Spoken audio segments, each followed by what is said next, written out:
Liucija Teodora Mikučionytė. 2 žemėlapiai – istorijos archeologija.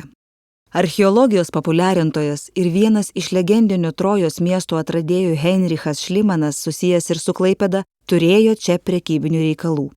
Užklojus archeologinių Trojos kasinėjimų žemėlapį ant šiandieninio Klaipėdos miesto žemėlapio atsiranda įvairių sutapimų.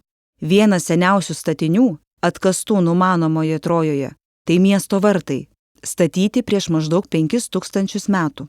Toje Klaipėdos žemėlapio vietoje irgi yra vartai, už kurių visai neseniai taip pat buvo atkastas statinys, maždaug 50 metų senumo, vakarų radijo stočių trukdymo bokštų pamatai.